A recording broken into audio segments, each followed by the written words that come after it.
Okay, folks. Good morning. Good morning. I don't think I have to get really close to this mic for it to pick up because it's one of those. Well, I was messaging Paul Antleitner the other day about. Sorry about my breathing. About studio setup stuff, podcasting, live streaming stuff, and he was saying what kind of mics. If you have a. What is it? He understands this stuff so much more than me. What up, Chadrick? Condenser mics. I think this is a condenser mic, so I don't think I have to really be close to it because he was saying these other mics, the nicer mics, you have to get right here and talk directly into them. Ron. So I'm probably going to open this up earlier than I normally would because I don't have...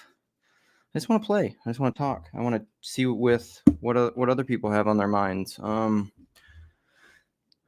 Because I don't have a lot in the cooker. I don't have a lot of grist for the mill, which is surprising for me. PVK's the homeroom video this morning where he played some clips from he and Vocal Distance was pretty good. And oh snap, what was I gonna? There was something I was wanting to read on here. What was it? Oh, I don't have access to that. So a couple things. Okay, let's just say a couple things on my mind, and then we'll open it up and see it. So he played a couple clips from Vocal Distance where Ron, mega rain in Indiana. I can listen as I drive around dodging raindrops. Good luck to you, buddy.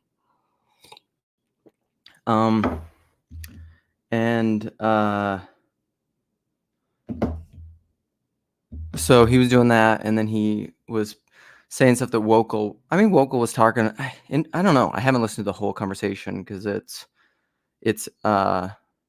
in the 4 members only section. I started it and it wasn't bad. I mean, Vocal, Nate and I both, McMo was messaging me of like why both Nate and I aren't necessarily fond of Vocal, and Nate said it more strongly than me. And I think it's just because he's overly political, culture warrior-y, but I know nothing of him except from him popping up on Paul's channel. But he was saying some really solid philosophical stuff that I love, especially from the clips. And Paul said as much in the video. Because he was quoting him. What was the quote? He quoted Vocal at one point saying, let me see if I can find it. I'm gonna get an ad here. I'm sorry. Forget about that. Go find my quote. So PG Campbell, I don't know who this cat is, but he must have been a teacher of Vocal, but he said, the only test of a true metaphysics is that it's a thing you can't describe your way out of. Which is that's a great phrase. And PBK rightfully recognized it. And he said, yeah, this is basically what all of Luke's live streams are about. Because your ontology, your being is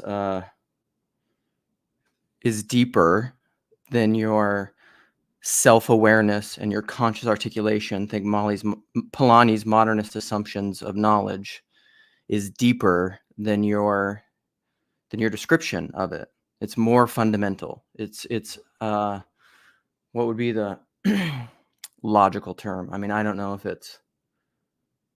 I always forget these a priori, a posteriori. One means from the former, and one means of itself. I forget what the Latin means, but Chad, yeah, you can only live it. Exactly. Gage, you always get it. I saw Jacob was doing a just chatting, and Gage was on there. I watched some of that.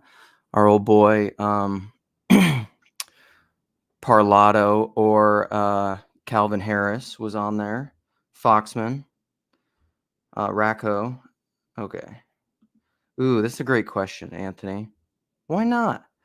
I should just put out an invite, right? I'll look at some of these comments and put out an invite. What was the other thing I was wanting to say? Oh, at some point, this is another thing I want to talk about because Zach Parsons, Zach, if you're out there, was leaving me some nice messages on my last live stream about Rollins.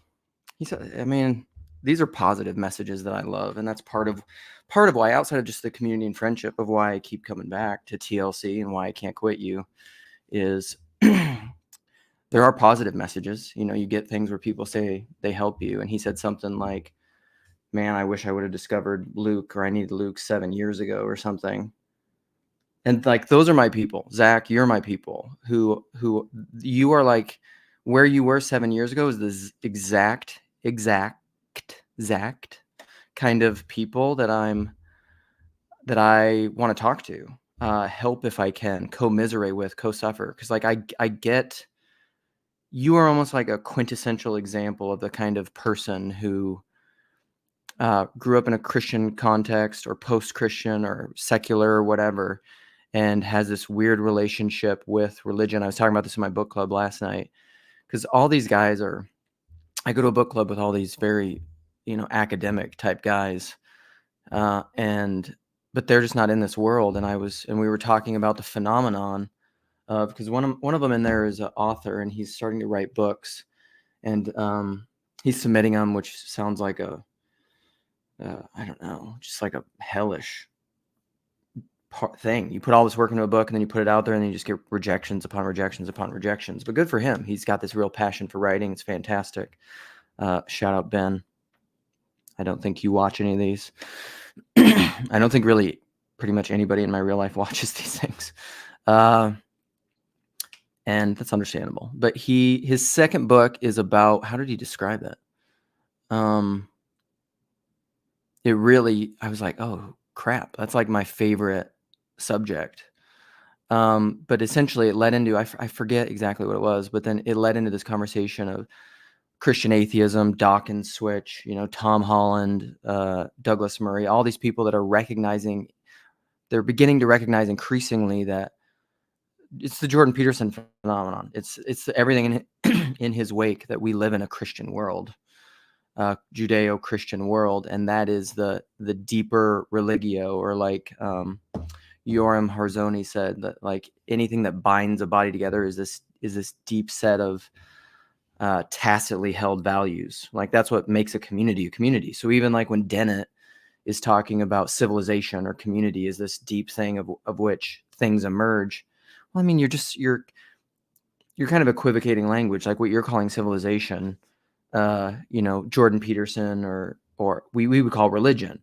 But most modern people downstream of new atheism, they equate religion with this institutional, confessional, propositional, modern form of religion, which is not really what religion is. Religio in a Vervaeke kind of ligament way. Rob Bell spoke about this really well in a I wish I knew this podcast. I should put this in the notes, but like where he talked about ligaments, ligature. Like Rob Bell, I mean, Vervaeke, great, yay Vervaeke, but Rob Bell was talking about this stuff. I've learned a lot from Rob Bell. He's been talking about this stuff for a long time, but people disregard him because of political reasons, I think, because he left the conservative political fold. So John Piper tweets, "Farewell, Rob Bell." Well, actually, that's because he put out the book Love Wins, which is just being open to universalism, which is just asking questions about universalism. He doesn't even say dogmatically he is a universalist. And like that kind of stuff is just silly. Like, somebody who is a universalist can't have a seat at the table, and like you're automatically farewell, like you're outside the camp if you even start to be open to ask questions about it. Sorry, Anthony. I'll go back to your question. What would you say is the relationship between the propositional and the word? Okay, well, I would ask you a further question. By the word, would you mean the logos? Man, there was a great comment about this very distinction recently. Mitch, what up, Mitch? Luke. Hi. Mitch and I both love Mitch. Again, synchronicities abound. Just sent me Medium Build. Medium Build is this artist I'm loving recently. And Mitch has a great taste in music and film, and sent me Medium Build. And I was like, yeah, I've been digging on Medium Build for a while. How's that for all the new language thing? Digging? Can we say digging? That reminds me of, is that an old TLC song? Digging on you, digging on me, baby, baby, ooh, baby, baby. It's all like that. It's all like that. If you don't like TLC, get out. Get out. You're excommunicated. You want to excommunicate me for being open to universalism? And I mean, I just call myself a universalist. Hopeful, yes, obviously. Again, who isn't? But who shouldn't we all be hopeful universalists? But I think it should have just as much a legitimate seat at the table as any of the other two views. But the word in its fullest sense. This is what you mean. Thank you. Diggin. Nah, dork. Sorry. Parlato. Okay. The word in its fullest sense. Logos. Yeah. Logoi. The implanted word. The word that is preached. All the word. So like if you're talking logos, is, like let's get biblical. If we're talking about the biblical logos and how does that relate to the propositional? So Paul also said in his video, and I put a timestamp on it, that Nate brought up in a conversation recently that we need to add a new P, which is the personal. And I've been saying this a long time. I don't think the personal is an additional P. It is the unity and the integration of all the P's, and it is necessarily mediated and contained within a person. So personalist knowing is all the P's in integration. So propositional, procedural, perspectival, participatory, the 4 P's. My wife loves it when I do this kind of thing with my hands. I don't know why. It's weird. It's like saying moist or something. I think the personal is the implanted word, which is the logos or the divine spark. It's Christ, the whole mystery of Christ, Christ in me. That is the whole mystery of Christ from Colossians 1. This is what Wayne Fair, shout out to his series that he's been doing recently, and then his recent conversation, or his only conversation so far, I guess, with Jordan Daniel Wood. But they are, what is this whole mystery of Christ? And succinctly, it is Christ in me. And so it's not, and Nate and Chezi were talking about this really in their conversation about Christianity and Judaism, which is great, which I actually haven't finished, but love both those guys. But they were talking about this, is that's one of the hangups between Christianity and Judaism, is the exclusivity and particularity of Jesus, of the historic person Jesus Christ. But like I've said to Chezi many times, the particularity, this is part of what Trinitarian theology is, and multi-unity and relational ontology, is the particularity is not a denial of the universal. And Christ is the particular universal. Or McLuhan, what's the great McLuhan quote? This says everything. When I say anything, when I talk about anything, I'm talking about everything. And this is the most, like, McLuhan is just the best. He's simply the best. Better than all the rest. So in Jesus Christ, there is no distance or separation between the medium and the message. It is the one case where we can say that the medium and the message are fully one and the same. Completely agree. But he is not the only place in an exclusive, particular way. He is as the first fruits. This is the whole mystery of Christ, Christ in me. Christ the first fruits, and then all things in their own place and time. So eventually God will be all in all. Christ, the thing that holds all things together, in him, Colossians 1, in him all things have their being. In him we live and move and have our being. Christ, the only existent one. But then that reality will manifest universally, everywhere, in everything and in everyone, in its fullness, and that is the kingdom of God. And so to answer your question, like, the propositional is a part of that. The way that I've always thought of propositional knowing is that it is potential. And the difficulty, Anthony, from my perspective, with modernity and our current mode of consciousness with propositional knowing, which is all what that vocal distance thing is about. It's that quote of from PVK that it's what I always say is, like, you can't think your way out of a prison made of thoughts. Or the vocal distance thing is the only test of a true metaphysics is a thing that you can't describe your way out of. So you can't propositionally think your way out of it or describe your way out of it. It's deeper than that. It's fundamental to that. It's like in Western philosophy, there's this per se and per accidens causation. There's different kinds of causation. It's a distinction that was made by, I forget, but it's kind of like if you can, just for a thought experiment, think outside of time and think a billiard ball, like a ball hitting a ball, like this comes into this and causes it. That's a per accidens. This, then this. Per se causation isn't bound in time. It's just like a logical or a relational causal thing. It's not a temporal thing. So like when you open your eyes, do you see or do you open your eyes first? Yes. And God, that's what the begetting of this Father and the Son is like. Or like the Son and the Father, they're co-eternal, meaning like the Son wasn't begotten in time, but the Father is per se fundamental, because a father comes logically or relationally before, but outside of time, it's really hard to wrap your head around when you're stuck in a linear causal mode. And so the propositional, I would say, is number one. I can't recommend Polanyi enough. Polanyi is all about this stuff, his modernist assumptions of knowledge. So like propositional is necessarily nested in self-awareness. When you say something, you have to be, yes and no, even. This is the problem of identity and identity. Even if you say something, this is the problem with the Sunday school answer, is you can say something and profess something. This is a lot of the Rollins stuff. It doesn't mean, just because you think something doesn't mean that you actually believe it, or like thinking that you ought to believe something doesn't mean that you truly believe it. And so, but when you say something, you're at least self-aware of it to some degree. But Polanyi's whole point is there is this huge tacit dimension that is fundamental and per se underneath all of that contains that, but is also much bigger than that. It's the right brain or the unknowing or whatever.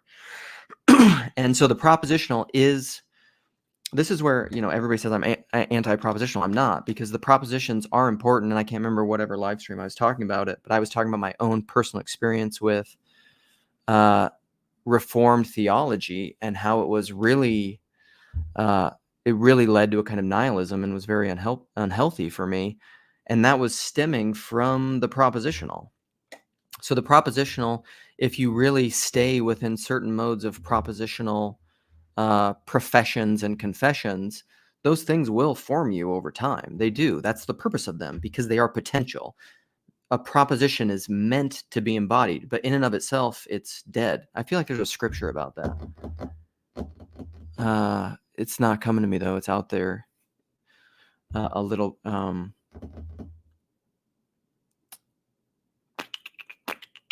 There's like a perfect verse for it, but I can't think of it. So I don't know. I don't know if that helps. Propositional does matter, and it is important, but it shouldn't be the problem of the modern problem in propositional tyranny. Is it's been forefronted. It's been elevated to the most important thing, and that's silly. I would say propositionally that's silly, but again, take it or leave it, I guess. All right, let's look at some of these comments. Trey, are you a meta-modern Christian? I don't really know. So after Paul's longer conversation with Brandon Graham Dempsey, is that his name? Because Brandon Dempsey was something else, and so he added in the third name. And then also, if you use all three of your names, you sound more academic and credible. I don't know. I don't really know what I think about meta-modern stuff. And Nathan Woods was telling me the other day that a lot of early Christianity tried to not think about what they thought about stuff too much, because that's the logismoi. Like, I don't know if, I think, how do you spell it? Logismoi, something like that. I'll try to put it up here. The spelling is probably wrong, but you guys know what I'm talking about, I think. Where are we at?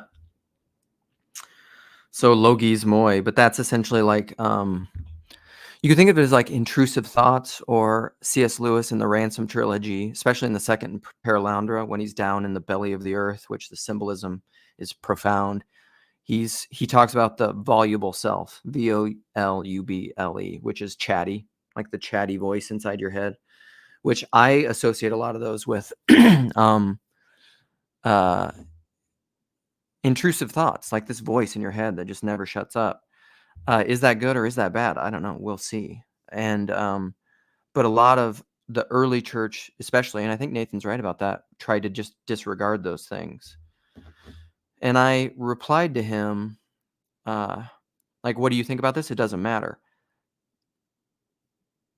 I don't know. I don't know what I think about that. Like, I see half of me sees the wisdom in that and the value in that.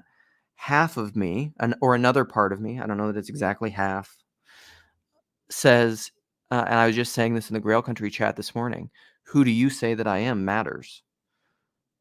I don't know. I'm in a mode now where I would say that God cares what we actually think about things. I think that's important, because otherwise I think you fall into a kind of almost Calvinist, existential pantheist self that where like you don't really exist. Like, it doesn't matter. Again, it's just Christ. It's not Christ in me. It's just Christ separate from me. And then it's some kind of weird Trinitarian pantheism. But Tunji, what up, my boy? Hey, buddy. Hey, man. You're a little quiet, but I'm just reading through comments. What you're here? What brings you in? You coming to hang? You have some stuff to say? Yeah, I just watched the stream of yesterday. Mm-hmm. I couldn't catch up. I catch up this morning, and I am a little bit with PVK there. I do not understand what's his name. Peter Rollins. Rollins. Yeah. Yeah. I have an intuition of what he's talking about and the significance of what he's talking about, but I don't get really the way that is. I don't get the profundity of it in the way that he's explained the things. Yeah. So I kind of I lose interest when I listen to him, and I kind of give up. That's Well, my right, bad. and that's completely legitimate, because it's either, Sherry said this, and I think it's true, and this is part of the way that just people work.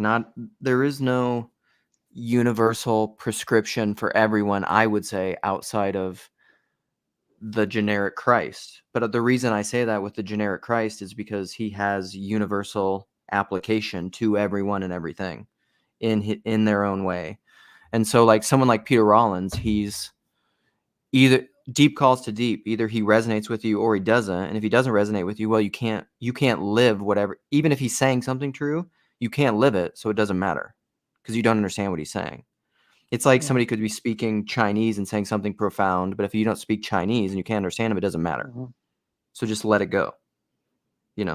I just like him because he was really, like, and Jess said, he has been and continues to be very beneficial for me and for Jess. Jess probably less so now. He feels like he's kind of moved beyond what Rollins is saying, but I think there's a particular kind of person that he's going to be very helpful for. But not everyone is helped by the same things, and that's totally fine. That's right. And I was making a point the other time, the other time about the principality, and they connected with the jouissance, with the aspect of obedience. I don't know if I am onto something there, but that was my intuition. I don't know if it is related with what Rollins once said. But to me, can you say it one more time? I was slightly distracted. Sorry. Yeah, the connection between jouissance and obedience, and the reason why I wanted to make a point about a principality, the ideology being a principality, because what fundamental aspect of a principality, a god, a lord, a power, or any authority, is that they ask you something, they demand something from the subjects.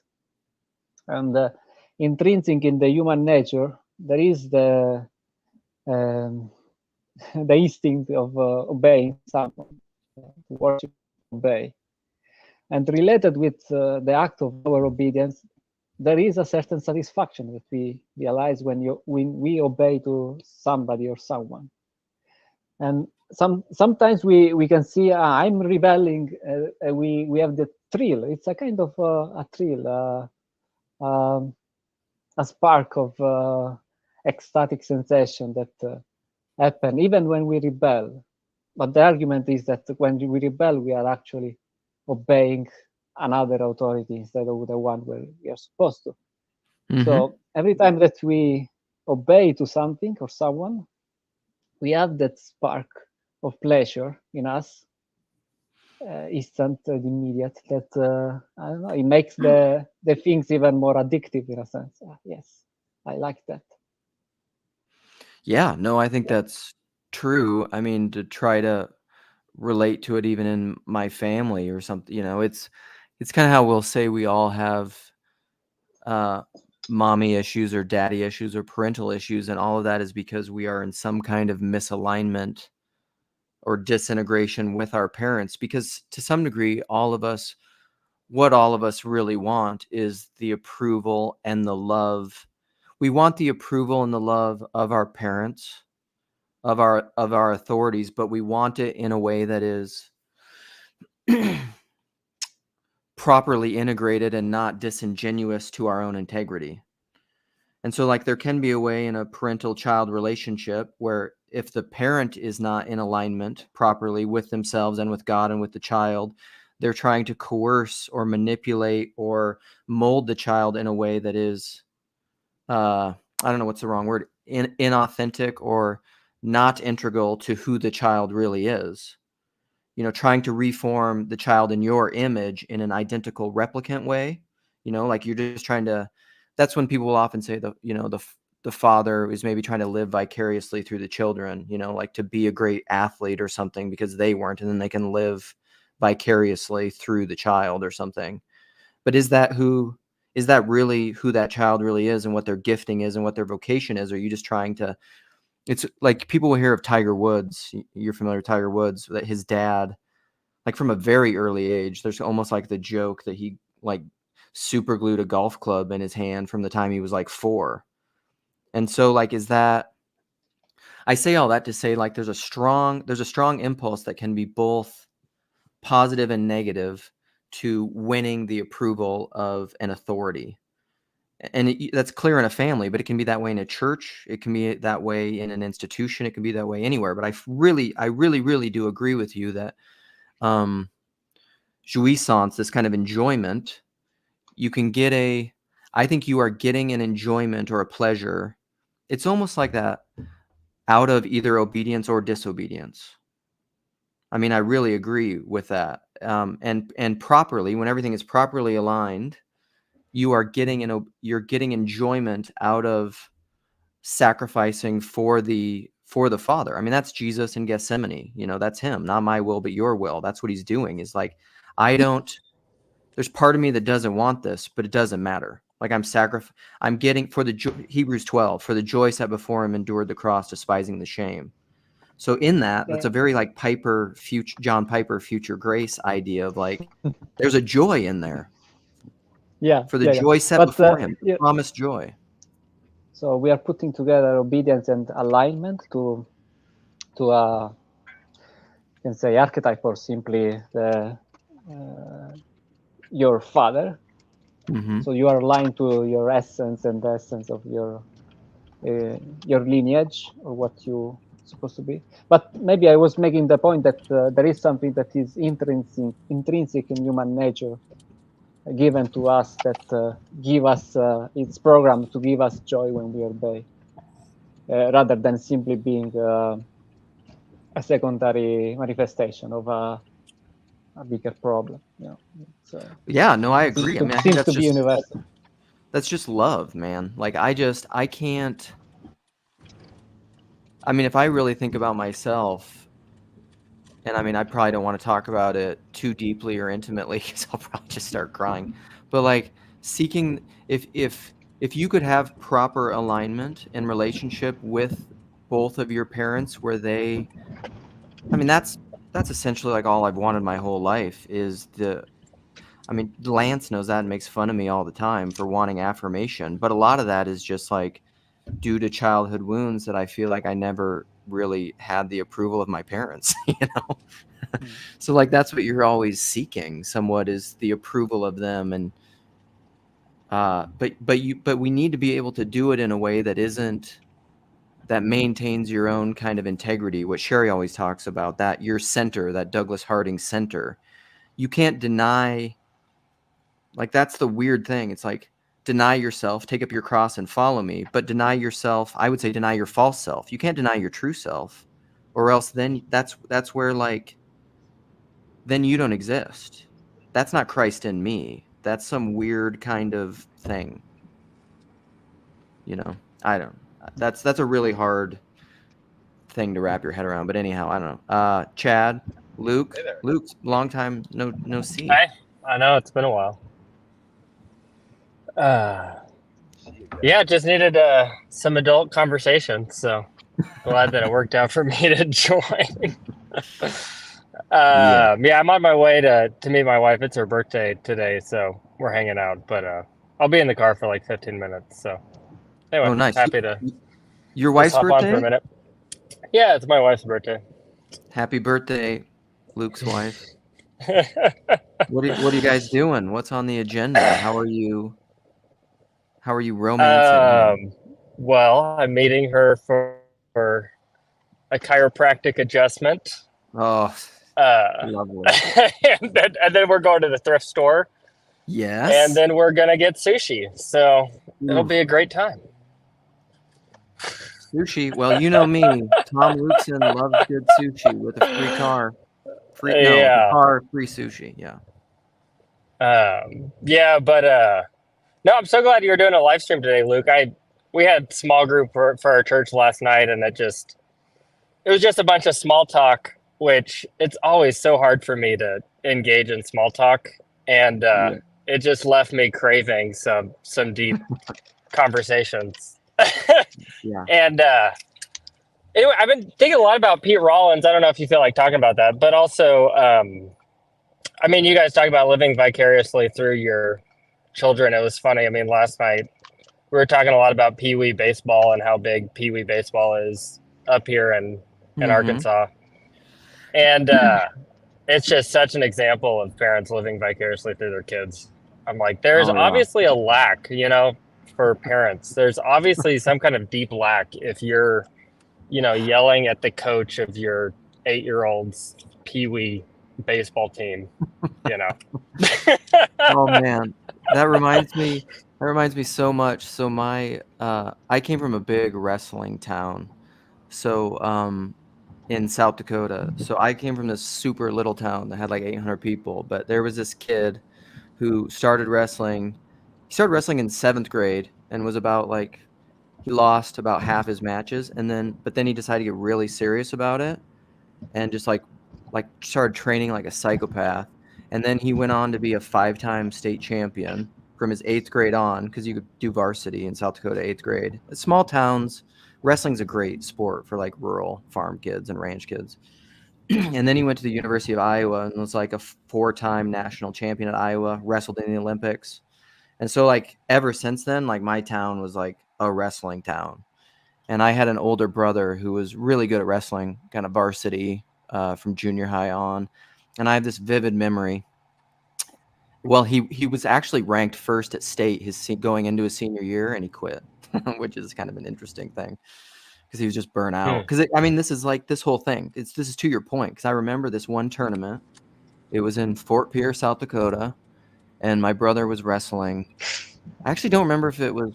I had 2 older brothers. I don't remember which one it was, but I adamantly remember they had like a raised track at the gym, so all the mats are on the lower floor, and there's a raised track. And I remember my dad on the raised track, just like screaming at the top of his lungs, just like a complete psychopath, at one of my brothers or at the coach or whatever. I don't remember what it was. I was pretty young at the time. I was like going around trying to like get my riz on with older cheerleaders. and I just remember that so vividly. And it just it simultaneously scared me and embarrassed me. It was this weird thing because wrestling didn't come in until like the year after my dad graduated. So he never wrestled, but like he would have loved to. Yeah.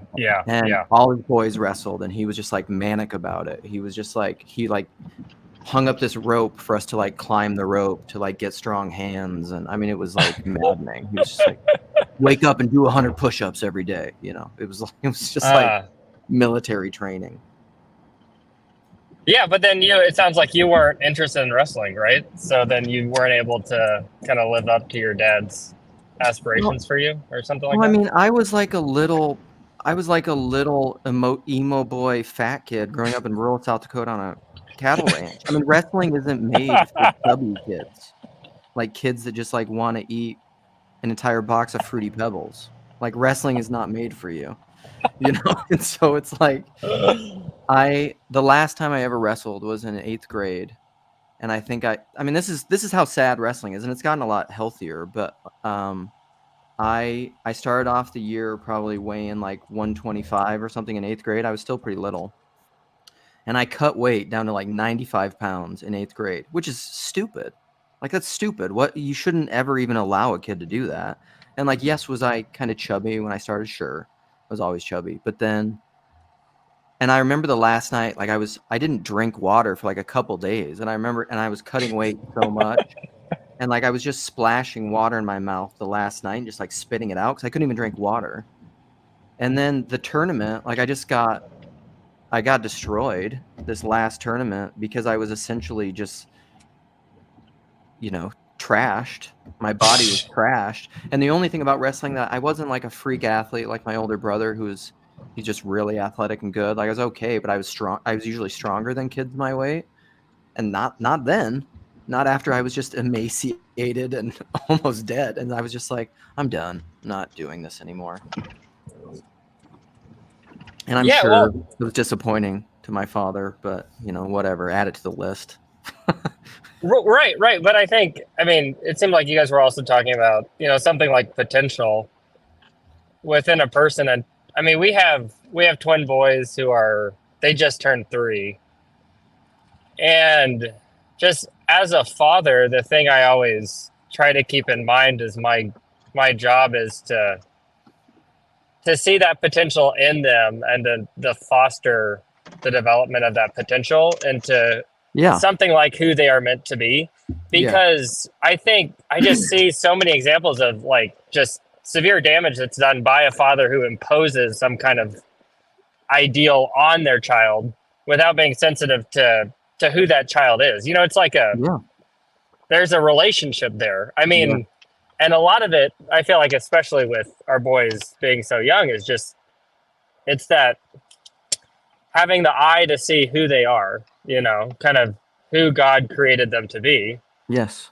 And then, my job is to foster and encourage that, so it's like if they want to play baseball, that's awesome. I mean, I didn't play baseball, but if they want to, heck yeah, I'm going to do my best to foster that, but I'm not going to throw them into some sport just because I want them to be successful at it because I couldn't be successful at it. Yeah, exactly. Well, no, and it doesn't have to be sports, but I think that illustration is exactly how God is. A good father does not force something on you and conform you. He husbands you and nurtures you and gardens you into the fullness of who you are meant to be, which as Christ in me. That's what I would say. But anyhow, Chad, Chadrick, Tayo, and also Matt. Yeah, you can't. Well, depending on how much weight you're cutting, you can't drink water if it's going to make you miss weight. It's not good for you. Yeah, my brother went through a lot of that stuff. It was insane. I didn't have the balls or the discipline or like even desire to put myself through that sort of thing. No, it's like, but it's one of those things in retrospect. It's like the Jordan Peterson thing. There was so much suffering in it, but in retrospect, I'm super happy I was a wrestler. I'm super Well, happy my so dad there's forced me ways. to do it. There's other things that people could do that are like maybe a couple levels below that in the emergent stack, Okay. which is like encourage a way to be able to have really honest conversation, and encourage your children to be able to um, express their discontent and give them a useful and productive path towards things like making amends and seeking God kind of on their own terms. I know this sounds probably really foreign to people, but like, so the reason why I bring this up is because when I look at what we're actually talking about here, we're talking about a separation between God and our fellows. This is the spiritual malady, the thing that drives much of people's separation and anxiety and depression, hatred, all this self-loathing, all this different kinds of stuff is inside of this. So along and upon exploring that with other people, we find out what are the causes and conditions. We do that through inventory, and oftentimes it's um, primarily driven by fear. Like, here's an example: when I first did my first fourth step, I was terrified of writing this one thing, a couple things down, and it wasn't the tough, weird shit that happens between teenagers when they're kids. That wasn't the the stuff I'm talking about. The weird shit that kids do with each other when they're hanging out. Okay, Yep. that wasn't the shit that I was afraid to write down. What I was really afraid to write down was one time I stole some quarters from a friend when I was drunk, and he was playing drums and I was playing guitar. And I was 21 at the time. I stole a bunch of quarters from him off of his dresser so I could drink. And I lied to him when he asked where did my quarters go, and I helped him look for them. Yeah. I was afraid to write that thing down. I remember this story, And Chad, and I love it so much because I play it in my head, and this isn't to diminish it because like I know this is a big deal for you, and it is, and it was, but it's one of yeah. those things that like from the outside, it's like a funny, cute story, but like for you, it was like you're destroying your soul. Well, the difficulty here, the thing is, what I'm getting at in this, like maybe this proper fundamental emergent stack of relational caring about each other is we get cut off from our fellows when we're afraid of, like, where do you think I got the idea to be afraid to tell my sponsor? Because that's really what it was. I was afraid to tell him I stole quarters from somebody and helped him look for it. So that's where that was where the fear was. And where do I learn that stuff? You talking Well, about I learned that shame? stuff. Yeah, different stuff I learned how to do that when in life earlier I was discouraged I was discouraged from telling the truth Yeah. by punishment.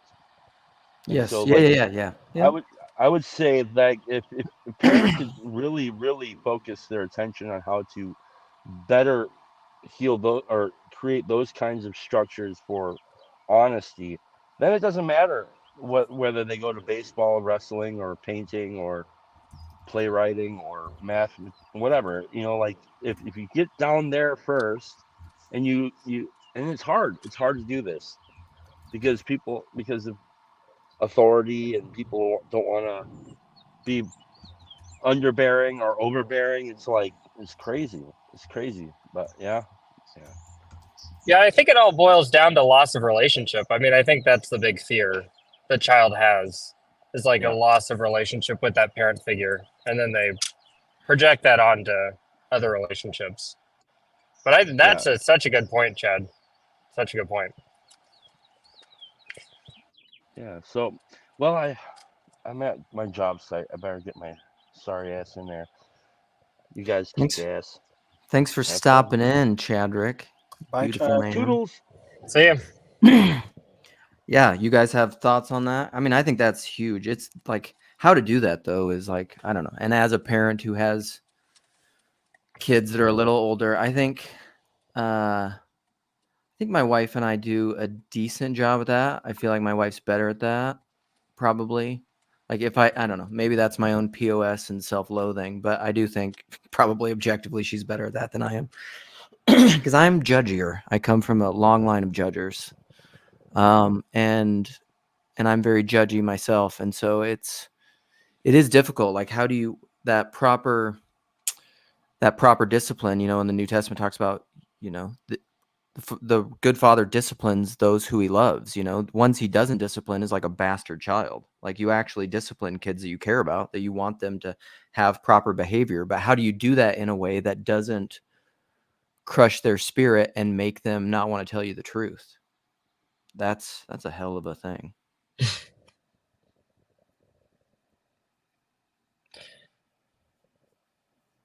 Kind of feels like an optimal grip kind of issue.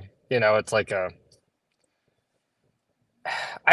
mean, my background's in horticulture, so I always think about it in plant metaphors, but it's a lot like, I mean, there's both the pruning and then there's the, trellising. So there's the cutting off the dead wood and then there's the conforming the plant to the structure. And it's like it takes a gentle hand, because if you try to bend it too much, it'll break. It's a really gentle touch. And I think it's one of those things you just have to kind of learn by doing, Yeah. No, I think that's Yeah. totally true. And that's thank you for filling in for Sherry when she's not here. But yes, absolutely. I think that's exactly right. I actually think that's one of the reasons that poetry is so profound and all those nature illustrations and imagery and things, because like that's exactly what it is. What you described is exactly how you should parent. It's like trellising, and you have to be gentle yet firm and have real structure and conform the thing. It's like be renewed by the what is that? What's that verse? Be conformed by the renewing of your mind, like all that stuff. And it's Right. and I think this Jeremy comment is spot on. How to calm down and think it through before disciplining. I mean, you can't, like, as a parent, if you react emotionally out of your passions and anger at a child, well, I mean, of course they're not going to want to tell you the truth or what they really did, because they'll be like, well, that's scary, Yeah. Yeah. All right, I gotta hop off, but see you, guys. buddy. Have a good Great day with seeing your y'all. wife. Bye. Thanks. Yeah. I'm not sure how this dialogue, though, helps me live vicariously through my future children and force them to do comedy until they're famous. So, You don't want to do that? That's probably what's really important, is making sure that my dreams are fulfilled through my children. Mm-hmm. I will say, I guess this is also a point to add, is like, you're not big enough to contain all of the child. Like, the child's also another human. So like having a community, having a group, having like the parenting partially will be done by other people and other figures in your world. So are you quoting Hillary Clinton? It takes a village. Well, thank you. I have my little icon of Hillary right outside of camera view. So Saint Hillary. I'm wearing the bottom half of a pantsuit right now. But yeah, I think like having that community, having some sort of order, and like that, the individual versus the collective is a debate we're eternally having. So like, you can't just be like, oh, well, the pastor says this, so I guess I need to beat him mercilessly. Like, obviously there are stories like that. And oh my gosh, there are such bad parenting books. Like, I've read, in the culture I grew up, I've read some parenting books. I'm trying to think of the name of the one right now that I'm thinking of, but I'm going to use an illustration from the book. That's just how horrific this parenting is. But like, this book legitimately said, I mean, it was like a very much spare the rod, spoil the child thing, which I understand, but it said, the book prescribed and advocated that you should set up, you should command the kid to do things that they can't do, almost that they're going to fail at, and then punish them like when they don't do it, to just teach them this. I don't know. It was like, I can't remember. I hope I'm not misrepresenting that, but I don't even remember the name of the book. So whatever. Just know it was evil. It was bad. This person is bad. The person who wrote it is bad. If we could just get rid of them, the world would be a beautiful place. That's my book jouissance, my ideological book jouissance. There we go. But I get your point. Yeah, absolutely. Yeah. The also, I mean, this is very Petersonian, but like with the whole Firth comment, like when you take that step back, you like analyze the situation, you don't act out of your passions. You have to model the model you use to like think of the child and what's right for them needs to contain the model of you and what you need. So it's like, oh, well, it's okay if he punches me in the face. It's like you're saying you're something that is okay to be punched, Yeah, you know, and you're not modeling how you should be treated appropriately. And that isn't just like, oh, because you can do whatever you want or you have the power. It's no, if someone keeps punching me in the face, eventually I will find some way to like hurt that person. And if you allow your kids to like be abusive to you, eventually you will like snap in some way. You're not like this infinite glowing orb of love and charity. It's like you're also a human being. So do you have a lot of cameras set up in my house? oh yeah. There is So like, dude, there are what gets more complicated for me is when your kids get older, and it's not like me and my wife always say when kids are young, like it's easy. Like you have almost like even toddlers. People think toddlers are crazy, but you're like God to them. I mean, you almost have like complete control over them. You can almost make them do whatever you want.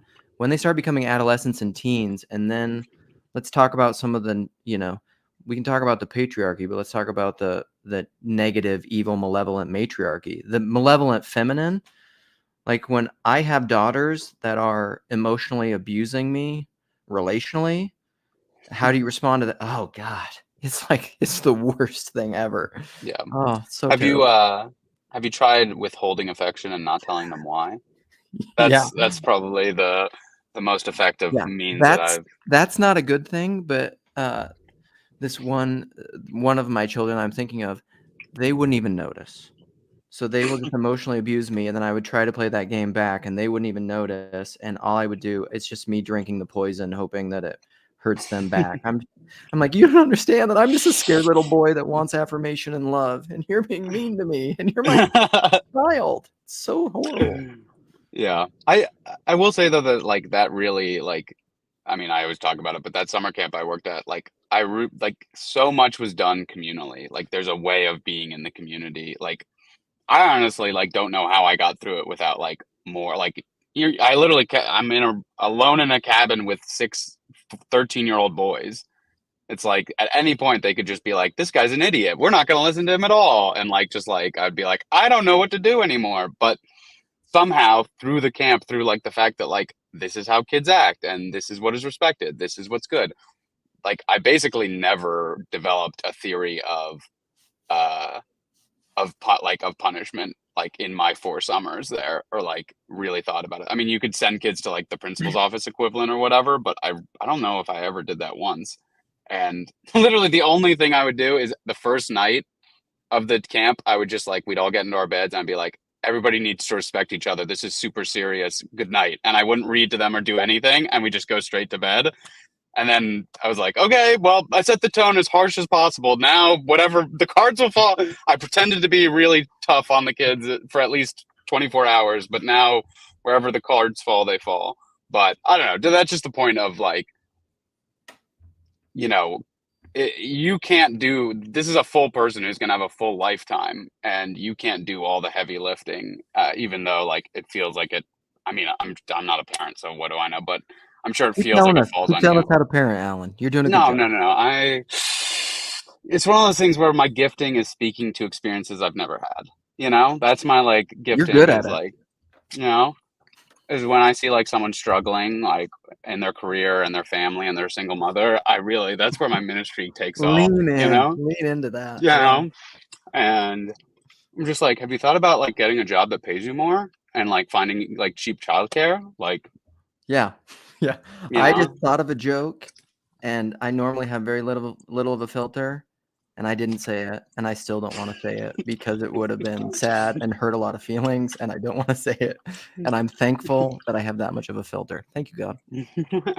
Matt, I'm going to flirt with you face to face, you beautiful man. Here you are.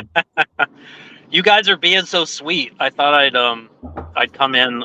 I only have time for one comment, but I thought Luke that you would appreciate this comment. Is my audio okay, by the way? Yeah, it's good. I'm not. Yeah. Okay. Cool. I watched that John Piper gets laughed at by 8,000 Christian counselors video. I'd never seen it before. I want to know what you think. It's so wonderful. Jess and I love it. Well, I think it's relevant to this stream today because it broke. I was so confused. Maybe this is not surprising to you, but I was so confused by it because I saw somebody who is intense and wears all his stated emotions on his sleeve, but he's got this way of delivering those emotions that are very dry. And people, when confronted with that, maybe even 8,000 Christian counselors, when they're confronted with that, what they hear is, I'm not sure what's going on right. Like, I don't know if this guy's even taking himself seriously, much less this crowd. I'm going to laugh to ease the tension because this guy's like way super intense. I don't know where he's going. That was my reading of it, and I felt really bad for him. Okay. Is that but that's not your reading of it, right? I mean, that's part of it. That's part of it. Let's just this is so I've referenced this a lot and this is so great. Can we watch it? Let's watch it together. Let's do this. This will be excellent because it is so it's short. lovely. Yeah, it's like 5 minutes or something. So is it showing up? No. Share this tab. It's not showing. There it is. Okay, it is showing up. All right, let's get in here. Are we gonna have preview? I'll make it bigger. I feel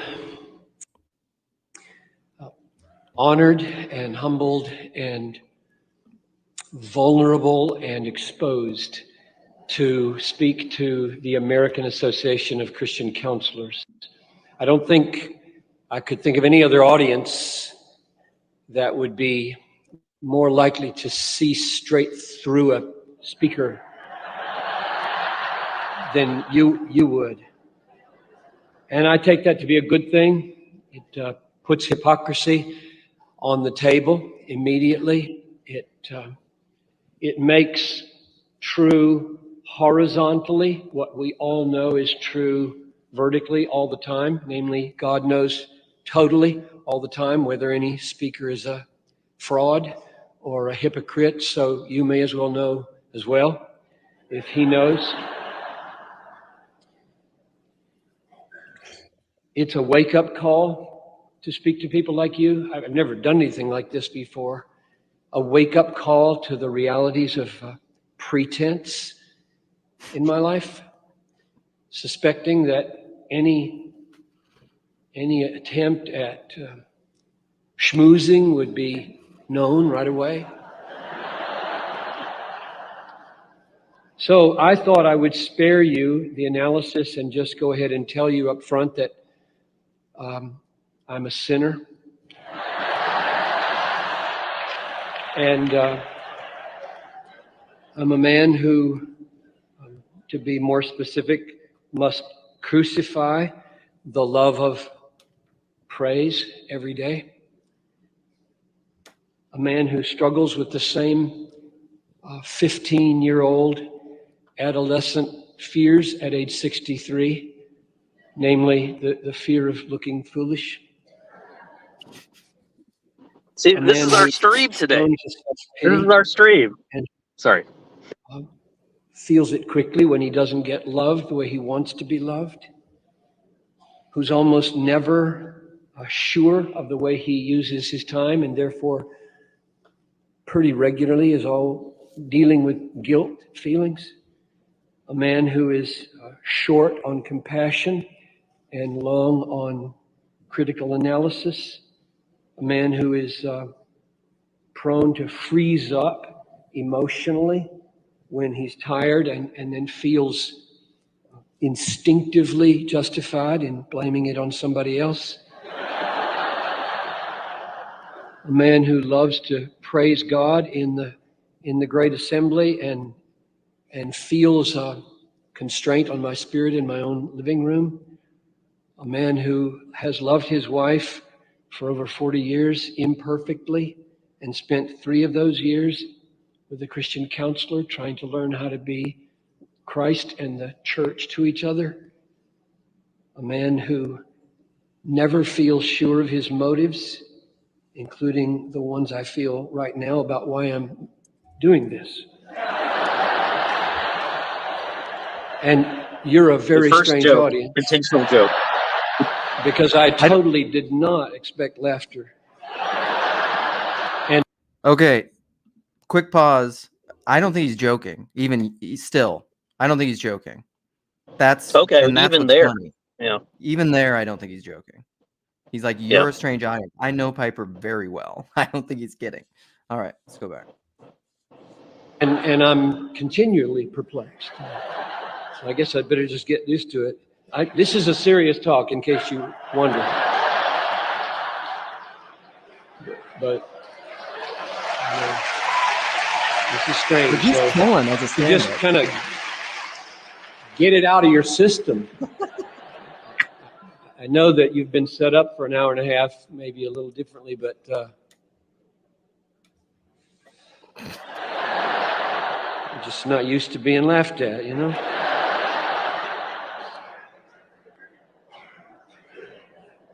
So sad too. So at one level, I thought maybe the reason I just did what I did was because I wanted you to be open to what I have to say, and I thought if I'm open with you, you might be open to what I have to say. At a deeper level, which I hope is true. Okay, so I want to pause for a second because right there, I think what he's revealing, and this is what I would say, get ready, Neil. He's still playing the game of mammon. He's using transparency and vulnerability to try to woo the crowd, to get him on his side. And I think all that's earnest. Like, I think it's earnest. I'm not questioning his earnestness, but he's right there. He's confessing, this is what I'm doing, but he doesn't. Transactional. Yes, but he doesn't have the self-awareness to see he's talking to a group of counselors who know this game. I don't know that they even consciously know the game or could say it, but they recognize it, which is why they're laughing. The laughter's telling you something. They're like, you're here just oozing vulnerability and transparency while simultaneously not being actually vulnerable and transparent because you're trying to control the situation through your vulnerability. Wow. It's so meta. It's so crazy. It's awesome. Well, I mean, I feel like how often would you hear something very similar to that? You know, A lot. I mean, anyone who's fairly, you know, somewhat eloquent, self-aware, you know, when they describe their faith, like, oh, I've done this imperfectly, I've tried my best, you know, like, I don't think that makes it like bad to say all the time, but if he's saying it in this context around people who've probably heard that speech, you know, like, oh, why are you guys getting divorced? Oh, well, I've loved my wife imperfectly, and I know I'm not the best man ever, but like, I think we should stay together, and I promise to do better, and you know, you can get a lot of similar like spiels like that, and maybe they've just heard it so many times that they're like, this is actually very funny. Yeah, let's finish it and then we'll talk about it more. But I think because that part I think is so key because he's confessing why he set it up that way and they're still laughing. I don't know. I think I could talk about this a long time. All right, let's finish. True. Also, I list those absolutely true, absolutely serious, and though they make you laugh, they make me cry. And I mean that, so you've got to stop laughing like that. I just don't understand you folks. I mean, I'm going to stop telling you not to laugh because we're creating a real guilt situation here. My other reason for telling you the list of the besetting sins that I could think of in my life is because I want you to know as I begin that I love grace. I love the grace of God. I desperately need the grace of God every day of my life. And so I'm not talking hypothetically about grace. So since I'm so needy of grace and we have a few minutes left to deal with this, let me pause and thank the Lord for it and pray for his help. Would you pray with me? All right. That's it. They don't show the prayer. But I don't know. So Mitch, my boy Mitch definitely disagrees. Tayo has things to say. Let's talk about this for a while. Be great. Yeah, I saw that many years ago. Sorry. Yeah, go ahead. I was listening to John Piper around the same time, so this video popped up and it was weird. But on a communicational level, you immediately have this dissonance, but then it's not dissonance actually between the audience and the preacher. On a level, he achieved what Norm Macdonald would aspire to achieve in his whole career, but he could not, because Norm Macdonald was a comedian. So even when he was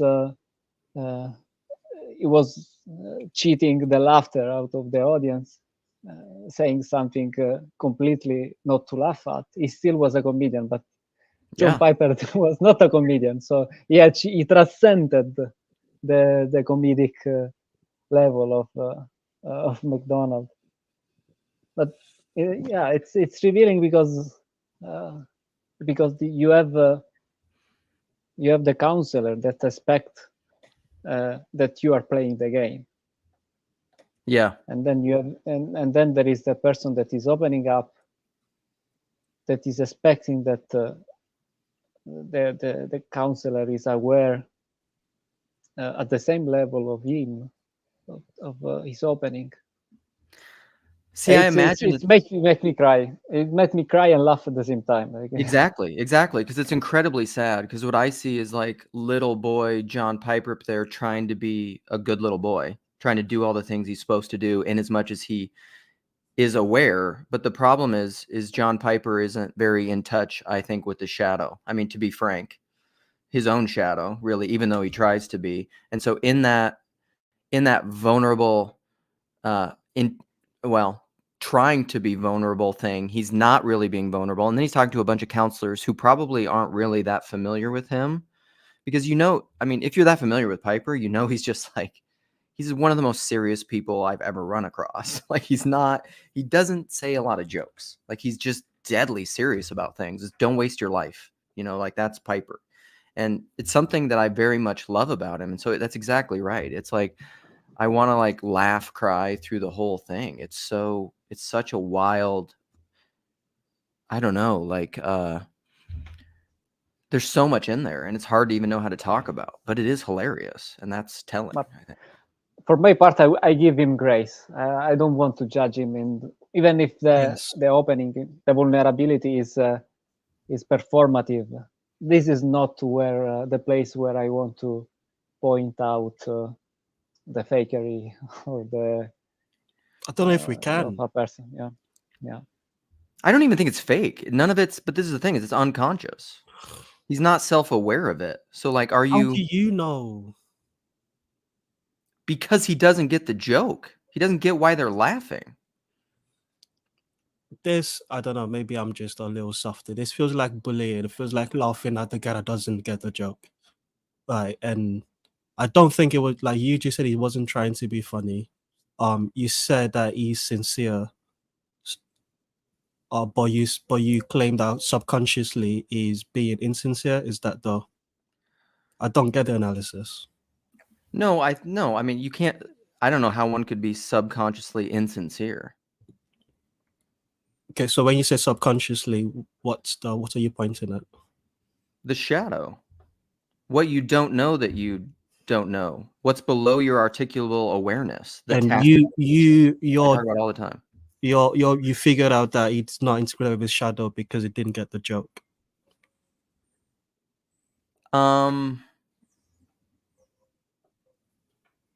Yeah, essentially. All right. Mitch? Hey guys. Just wanted to mention again too, he addresses this kind of in detail on his podcast.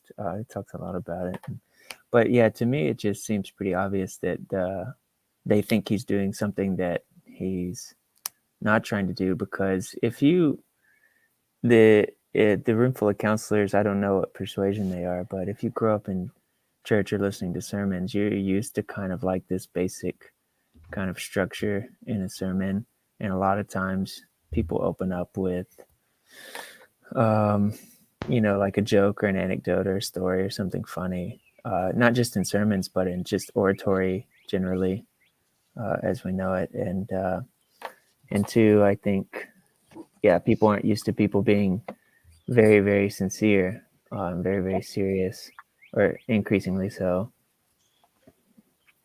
So, I mean, I don't think there's any like deep level to this video.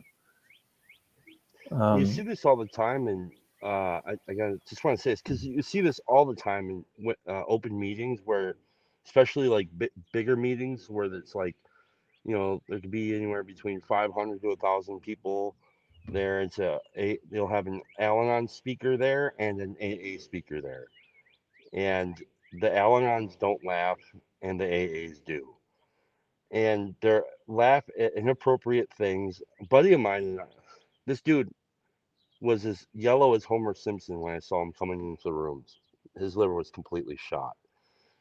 And one day before a meeting, it was a bunch of us. We were reading the book and hanging out and shooting the shit. And he starts telling us the story about how terrible it got. He said it got so terrible that he was pissing the color of Coca-Cola. Like that's bad. That's what happens with end-stage liver. But we couldn't even help it. Him as well as ourselves. It was probably some of the greatest laughter that I've ever had, and it was like this identifying thing. The thing is like, my guess is a lot of those people that were in that crowd, I think that they probably identified with a lot of what he was saying. They're just hearing it in a different frame. Totally. And he may be picking up on it, but he's also trying to be really sincere in the way that he can. He's not going to break away from it. But yeah, I mean, I do feel bad for him because some of that stuff is like, I feel bad for him in this way. Sometimes you have to let go of the seriousness. You really The do. same thing happened earlier between you two, Luke and Chad, where Chad, you told that story about the theft, and Luke was like, I just see that story as, such a cute little story. I'm right there with him, man, because that is hilarious. I laugh at that shit. Like that, in AA, we say that laughter is the sound of freedom. And that's what we're getting at there. And so if people can be offended by it, I'm often my buddy Matt and I, we are the two guys that will laugh at the most inappropriate stuff. And it's only because we did those same exact things. And we'll literally be the only two people in the whole room like busting up laughing our asses off because it's like, oh, thank God I'm not the only idiot that did that shit. My feeling is that it would be ideal if you didn't laugh at someone who was trying to be serious and didn't want to be laughed at and was like, I mean, I think I agree with that because I think that's probably the loving thing to do. But like because of the crowd dynamics and because of the way that that thing happened, that didn't happen. And I think probably the thing that's the most it's simultaneously funny and sad is that John Piper can't laugh at himself. Like he's so serious he can't laugh at himself. He couldn't he couldn't pull out of his mode of just like, I want to be deathly serious about this and the gospel and everything else to see what was going on. He's so like myopically zoomed in to laugh at himself. And this is the thing. This is like a deep subject. This is like Umberto Eco's book, The Name of the Rose, gets at this. Is like, what is the core? This like hidden book of Aristotle or whatever is about like, it's this whole idea that creation came out of divine laughter versus divine seriousness. So, no, I mean, you can't. I don't think he's unwilling to laugh at himself. I just think there's a place for seriousness, and that's what he was. That's what he was offering, and so he wanted to say, "Hey, by the way, I am being serious. Like, he just kept trying to bring them back to like his rhetorical intention. Sure. I think so he was just trying to say, no, you're misreading me, and they just Okay. couldn't be wrangled in. But here is this an emerging emanation thing? Because he's sitting up there from the pulpit teaching the emanation, the leader, the head in that body, and then there's the congregation. They're like feedback. Listen to the feedback. Like whatever did. you're trying to do is not being received that way. So then you can continue trying to impose that, or you can No, read the this is room and such have it. And huh? I think you could recommend ways that he could have wrangled them Yeah, in I better, think he, but he attempted that. He said, yeah, he even contextualized, said there was something else before me. Maybe that's why you guys are in a silly mood, but I'm trying to be serious. He keeps trying to Yes. bring the room back to Right. it, but you're saying he should relinquish what he's trying to present and just embrace what the start a comedy show. What did you want him to do in that moment? What do you do in the head in any institution or body when the body keeps telling you something that's opposed to what the head is wanting to push on the body? It What do you depends. do there? It depends. If the body is trying to do something deadly, then the head should override. If your child is running onto the road, grab them. Don't. There's no time to listen to them. So there's no one size fits all, depending on the situation. In this situation, what did you want him to do? Tayo, in respect, a parent-child illustration is like the case that proves your point. That is not a peer interaction between a parent and a child. That Neither was relationship is this. totally different. Okay, yeah. But I think I'm not yeah. extending. I'm not extending it to match them directly. But what I'm trying to get at is, you're saying that you should be more aware of the crowd and take their perspective into how it's presenting. And I'm saying it did that. But what did you want him to do to like incorporate the crowd more? Was it to, to realize, oh, sorry, I don't understand what Piper could have done. If there's a man on stage that's being laughed at, that's confused about why people are laughing at him, and he's trying to be serious, he's trying to say he's trying to have a moment of confession, and Yeah. people are laughing, and I can understand why he's confused. And I think he did his best to try to, okay, this is what I'm trying to do, and I'm trying to bring you with me into this moment, but unless you feel the moment was insincere and that's why it wasn't getting through. Yeah. So what I want to do, I want to hear what Mark has to say, but what I also want to do is practice what I preach. So right here, I'm running this live stream. Clearly, there's people that are pushing back on me. So do I want to keep imposing my will and my perspective and insisting on it, or try to hear what the pushback is? Because this is a thing, Tayo, that I've had repeatedly with you, and this is where the little corner has to get more relational. I think I say things that annoy you a lot. Like I hear annoyance and frustration and a little bit of anger in your voice. And I truly want to know why that happens. I think it's inconsistency. It's saying this is how I am, and then, so for example, I feel you see the I didn't really get a lot of from the last stream, but basically there's a game A, game B, there's a zero-sum game way of looking at things, and you're very much against that. And I think in being very much against that, you are embodying that. Like, so it's your last stream, I don't remember if it was the last, but the last comment I left on your video saying that we should talk about it, it was mainly the proselytizing thing, and saying I'm not proselytizing. And then when someone points out that you're proselytizing but not proselytizing, it's like, no, you don't understand me.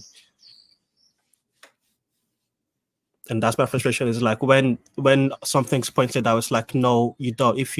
Unless you think the way I do and use words the way I do, then you just don't get it. And yeah, that's where I think the frustration is. But regarding this type of video, the reason I came back on was I felt like it was like, you got that up to say, oh, let's laugh at John Piper for being a silly goose.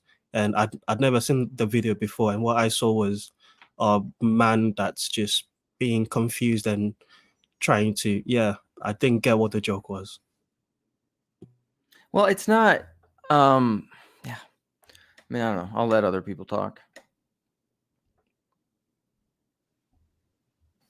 Well, we can see the things on two levels, because one is the emotional, the opening of the heart of Piper, and the other is a technical level, the rhetorical aspect of it, because it was from a comedian point of view.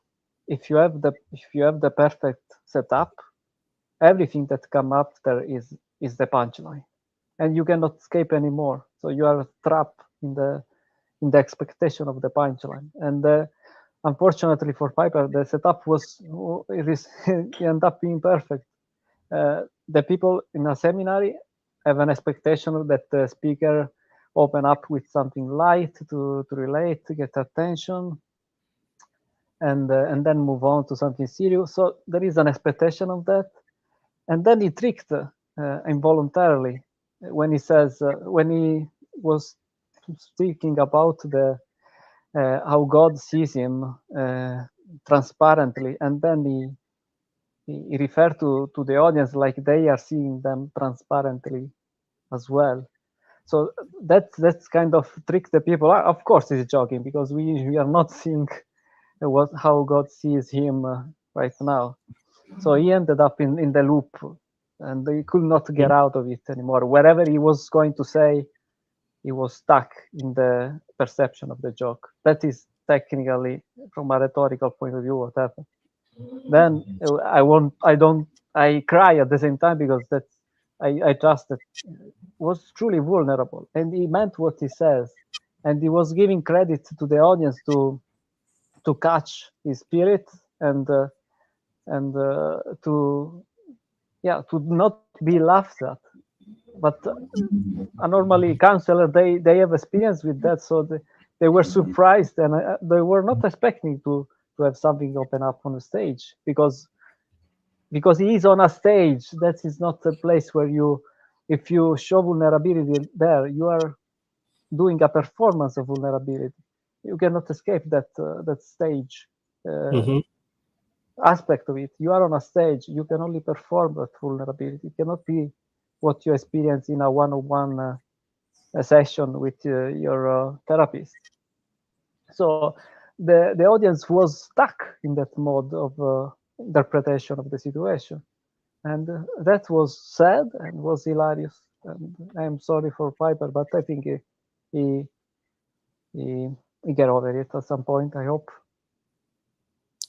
Tunji, that was extremely helpful, because I was genuinely confused as to like what the, but I see it once you point it, I see it.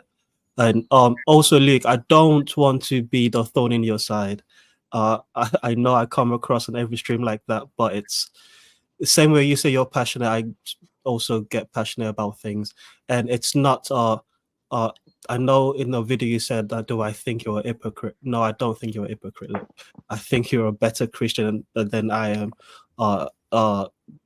Yeah, you're a father. I don't think you're a hypocrite. I think that by definition, the fact that you build a mosaic vision means that you're always playing in contradiction and paradoxes, and you can't. I get confused by you getting frustrated when people get confused by your mosaic vision. It's like it's built into, it's a feature of the way you speak, not a bug. Yeah, no, that's very true. That's very true. It's more man, I don't know. I understand not everybody's like me in this way, and it's not the weird thing about me is that I get very, like, I even feel it in the stream. I get very most of my anxiety and depression comes out of like relational tension. Like I said this once to Sherry in a private message. I don't know. We were talking. I think we were maybe talking on the phone or something. And I'm not saying this as some sort of like virtue signal. I'm really not trying to, but it's the same with my wife or anyone. Like when I'm having anxiety, for me is always about relational strain and stress. I don't really have existential anxiety about politics or the world or whatever. I do have a little bit about my car. Like I have fear about my car breaking down, but that's because I drive old cars and it stresses me out. I don't want to go through the work of fixing it.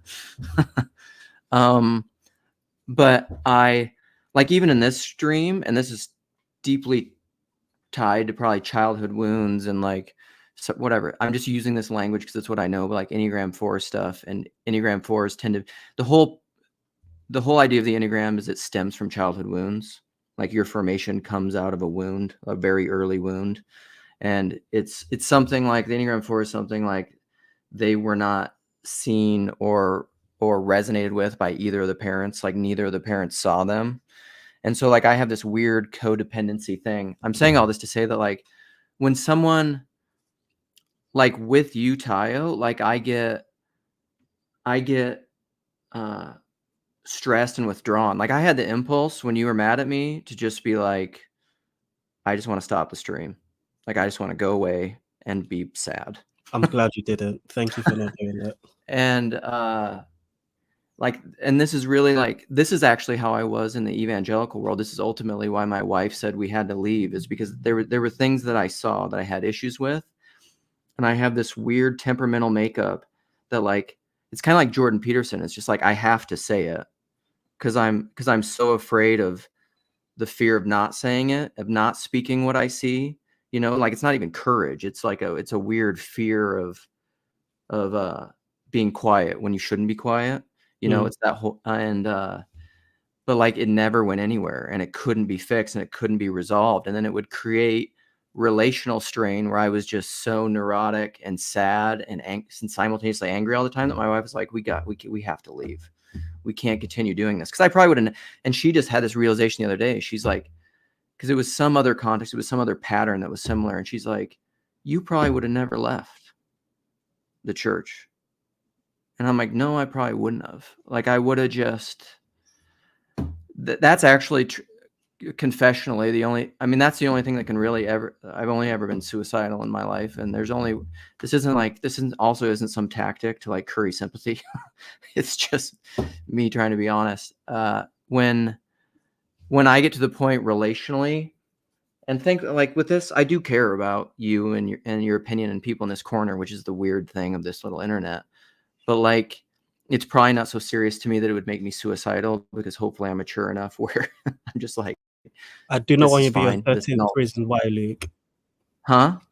Said I don't want to be your 13th reason why. No, I know that. And I'm not saying that, but it's just like part of this is there are no solutions, there are trade-offs, and to be blessed is to be cursed as well. Like I'm so relationally attuned and like empathetic that like I have and that's codependency technically, that I have a really hard time. I've said this before. I will cave for the sake, even though I have this weird first percentile politeness where I speak very strongly about things, I will cave for the sake of the relationship in a codependent way every time if push comes to shove. Like I just will. And I do get that sense with you, which is why but also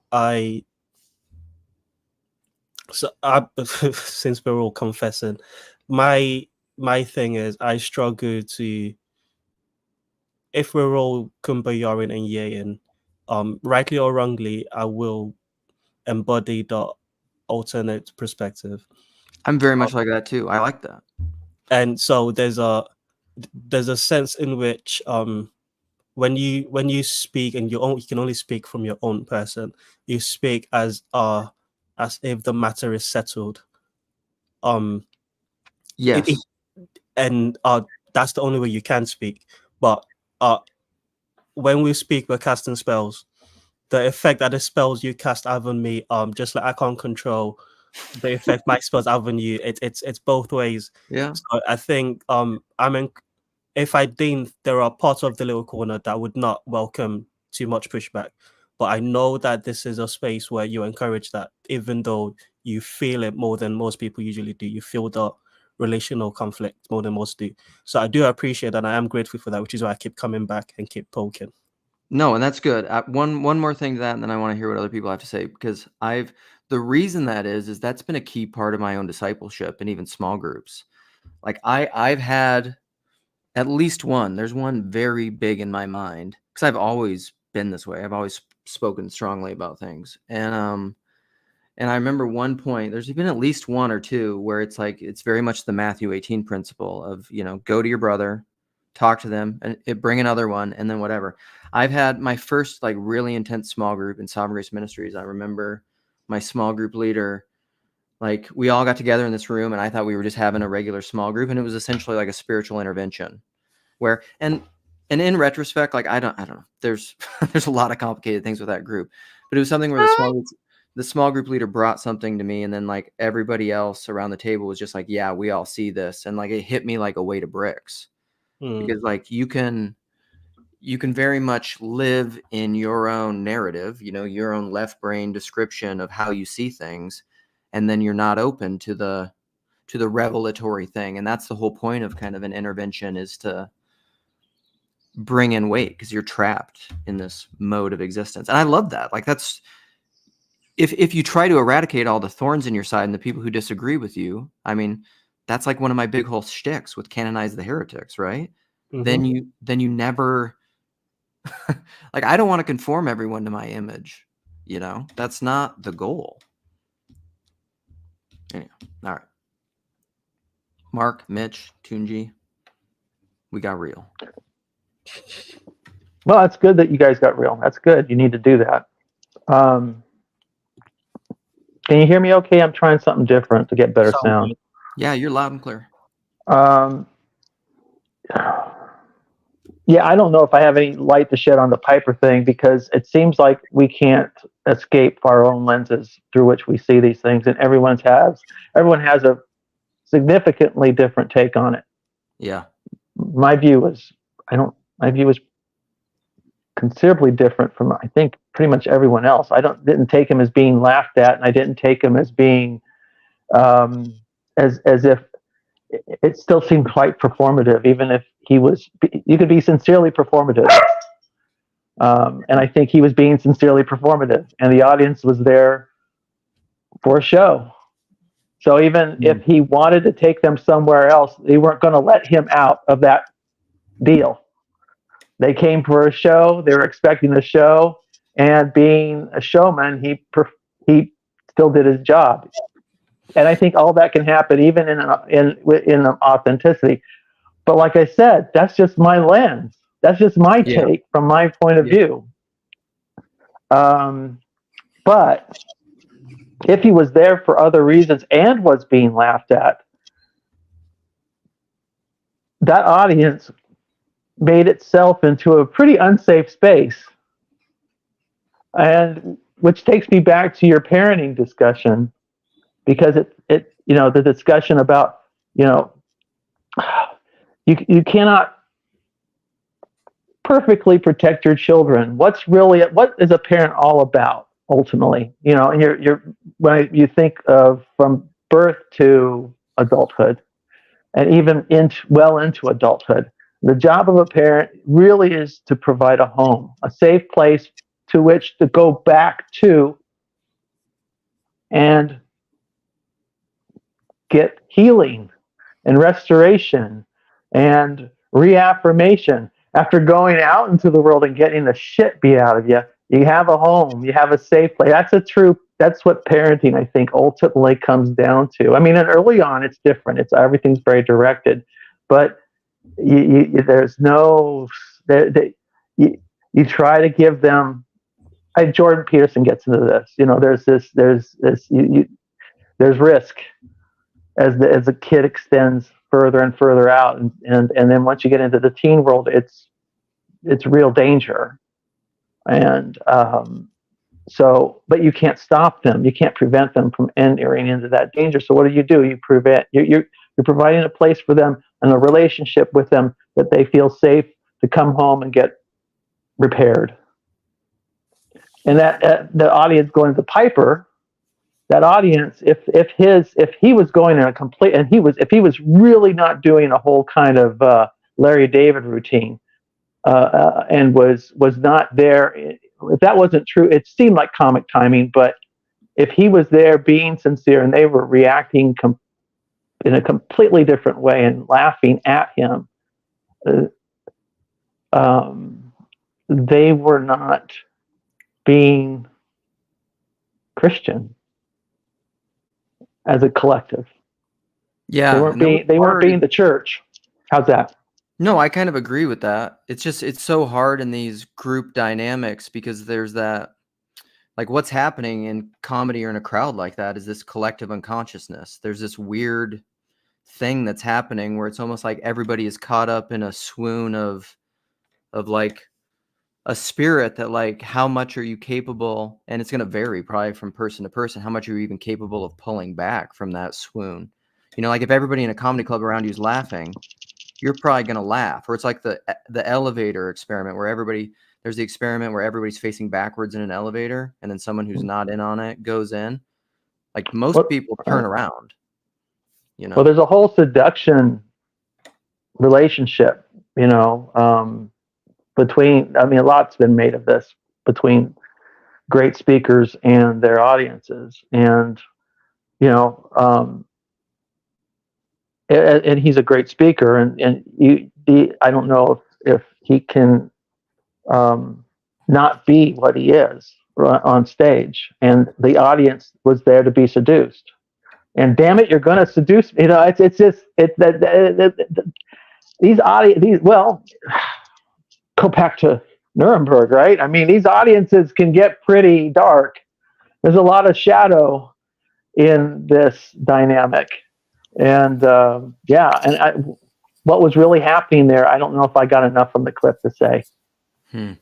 It's still pretty neutral. I saw recently, I think Nate Bargatze, the comedian, he, told a joke, and then he said, but in all seriousness, and then he told another joke, and he's like, no, but really in all seriousness, and then he told another joke, and it's just so tempting, and it breaks down our ability to be serious with one another.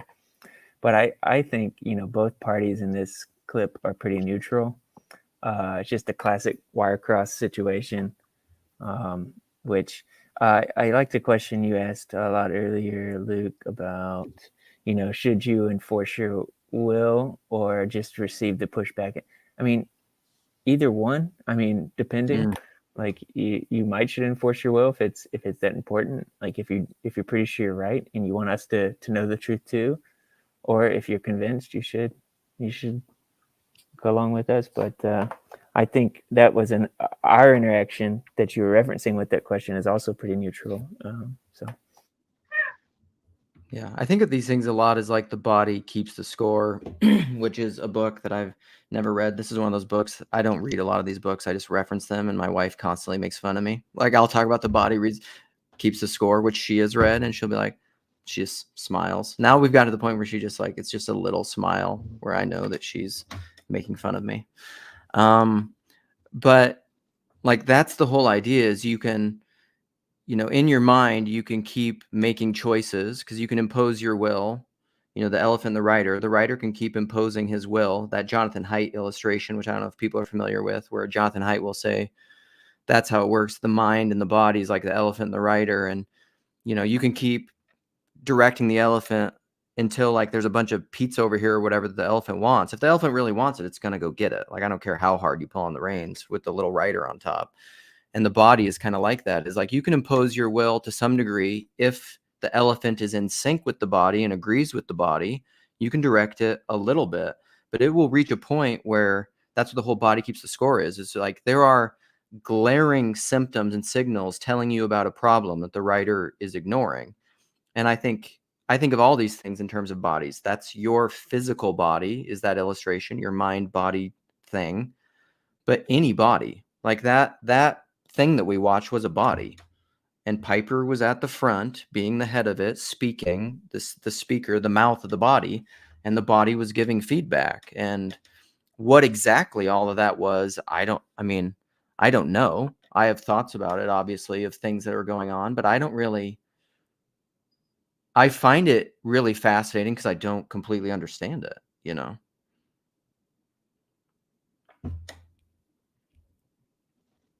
I think you want to maybe turn the discussion inward for TLC and use it as a point of reference to say, when we're listening to people speak, are we responding in a constructive way to them, or are we more out of sync? Are we looking for, if say the audience with the Piper situation was responding inappropriately, question is what weren't they seeing, and why couldn't they not see it? And so when I think of these encounters we have in these live streams or in person,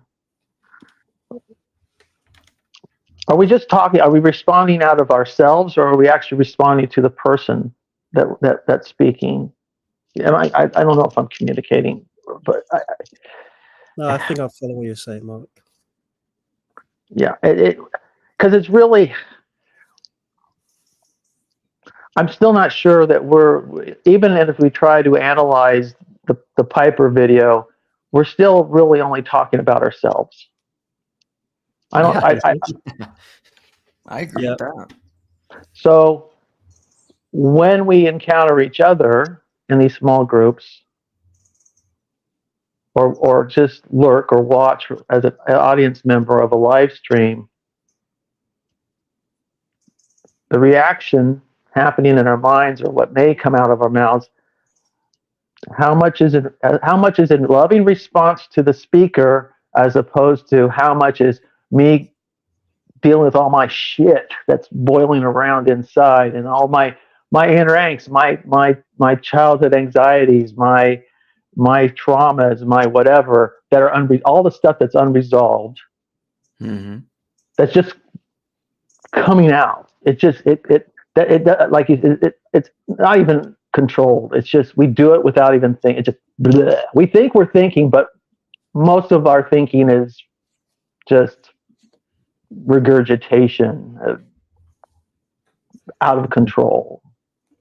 And we can look very analytical and intellectual in the process, but I think we're largely BSing ourselves very often. It takes a lot of work and practice to actually respond to someone sincerely expressing heartfelt emotions and experiences. Like when you're sharing something about your parenting of a daughter, Luke, right? My instinct is to go with, well, what was my relationship with my daughter? Mm-hmm.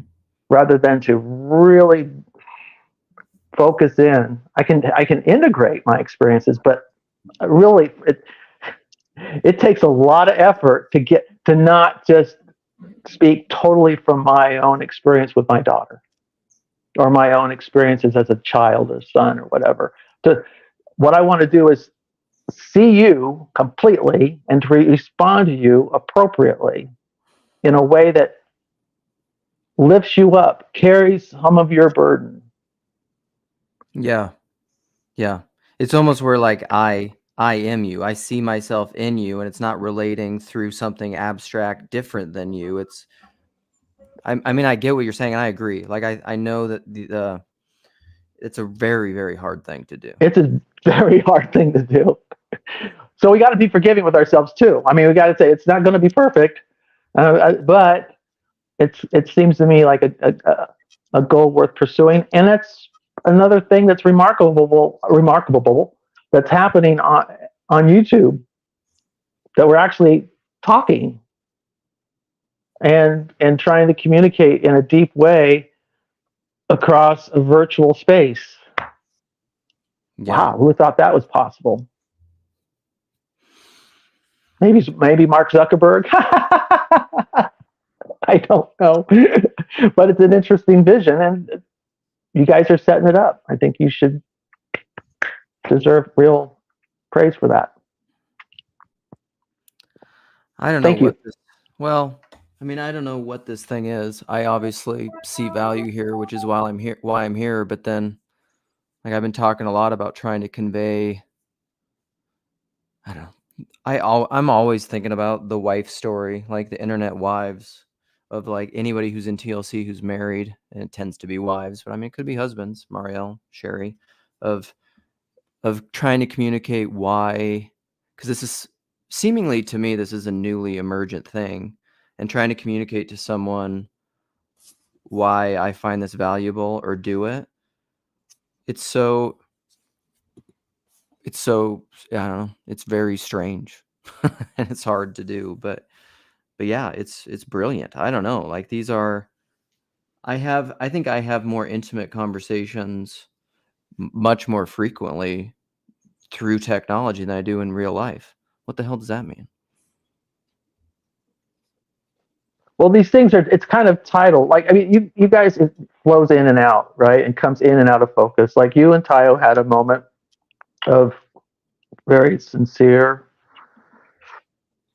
relationship through this medium with an audience, small, but it's still an audience that was able to observe and then maybe offer a little input. But I think it was still pretty deep and pretty profound, and probably deeper than you're probably going to get around the office cooler or water cooler in the office, right? Or in regular life. It's hard to have real, what is it? The whole thing is women will talk face to face, men talk side to side, while doing something, fishing or working or whatever.